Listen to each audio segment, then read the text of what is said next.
Welcome to my gardening channel. Today we're here. Okay, let's skip all that fun stuff. Please like, subscribe. You guys know the tea, the deal. Okay, let's get right into it because I'm so excited to come to you with this very, very fun video, beautiful video on something that honestly I didn't even think it was going to produce. I was a little bit on the fence on whether or not I could grow this plant. So I watched it, I babied it, I watered it, gave it all kind of love and attention, and guess what? You got it. So today we're going to be talking about two different types of varieties, you guys. Okay, so chamomile has Roman chamomile, which is typically used as a spread. Okay, and then we have German chamomile, which likes to flower. So the most popular type of chamomile to grow is the type that is sitting right on my lap. This is German chamomile.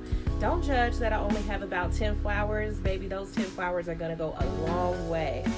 So with this type of chamomile, Roman chamomile is considered a perennial. We know perennial.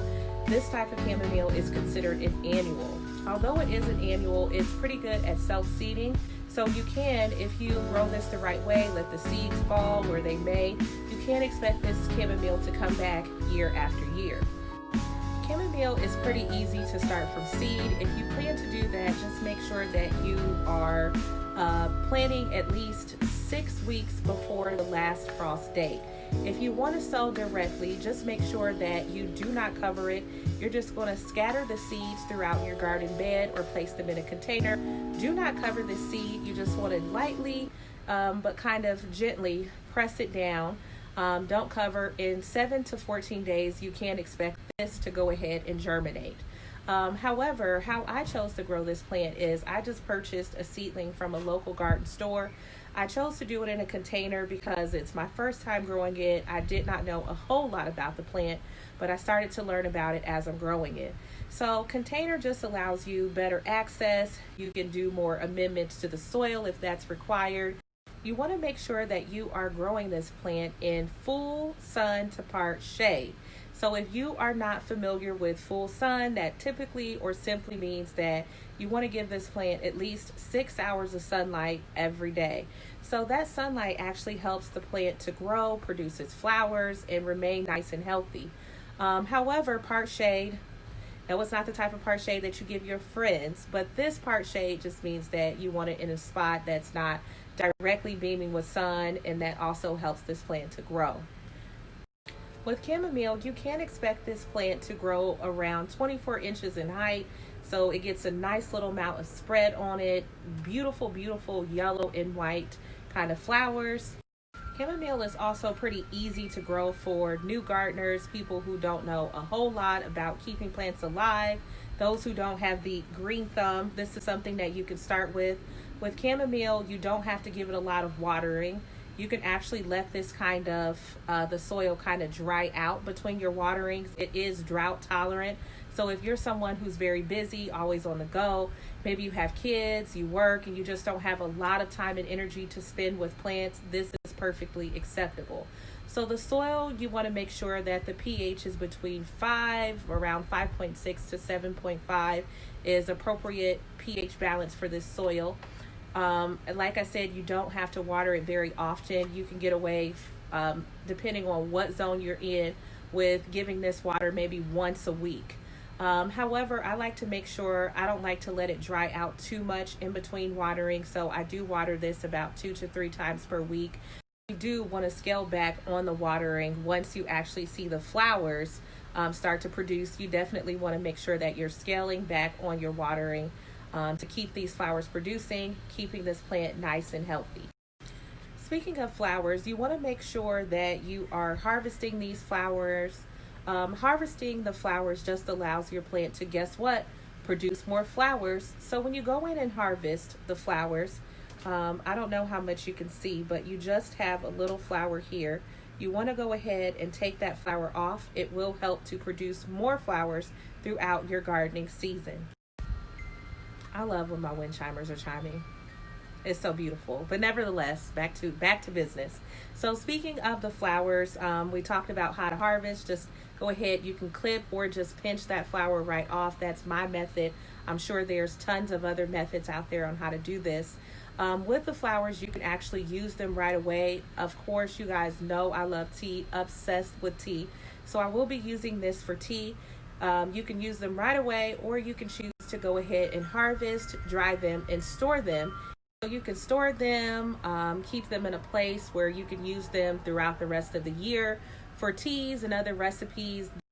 Chamomile is also considered a pest deterrent, so things like aphids and other pests that are out there in your garden just ruining your whole entire life. So this plant, if you are planting it close proximity to things like that, it will help to deter pests from eating up your garden. So it's one of the major reasons why I got this.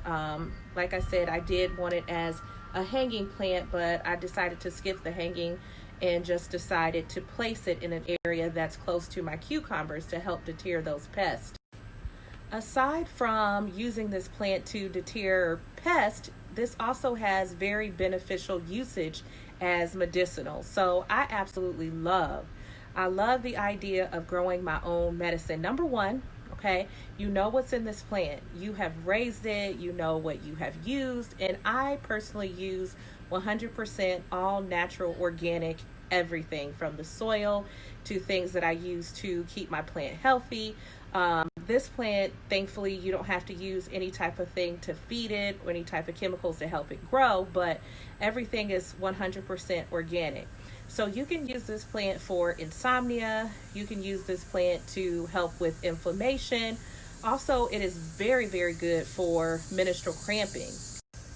So before I actually started or decided to grow this plant, anybody can tell you, anybody that knows me, who's around me, can tell you that I love chamomile tea. That is one thing that I absolutely swear by. It helps me with my cramping, which is, we're not even gonna get into that, that's personal, but it does help with cramping, bloating, and it just makes you feel wonderful. It also has a very, very beautiful, beautiful taste to it. A beautiful smell to it as well. So if you want a plant that you can just put in your front yard or where have you, where you can sit and just get a whiff when the wind blows and you're setting the essence, this plant is absolutely the plant for you. To kind of sum everything up, so with a chamomile plant, the German chamomile plant is considered, again, an annual. However, it's self-seeding.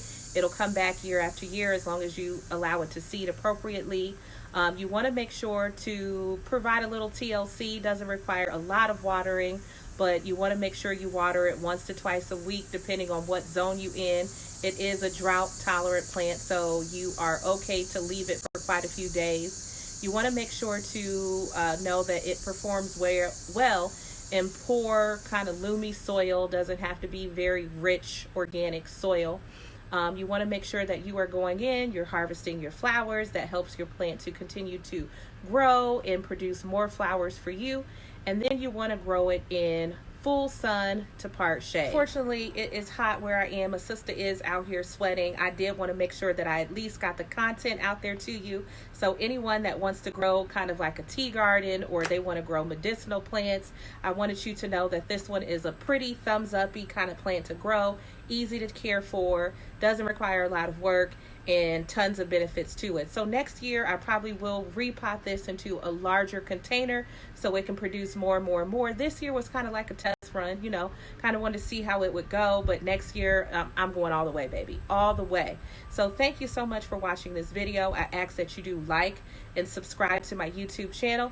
Also follow me on Instagram if you would, please, underscore the garden brand on YouTube for more fun updates, videos, and recipes. Thank you guys so much for watching, and I'll see you next time.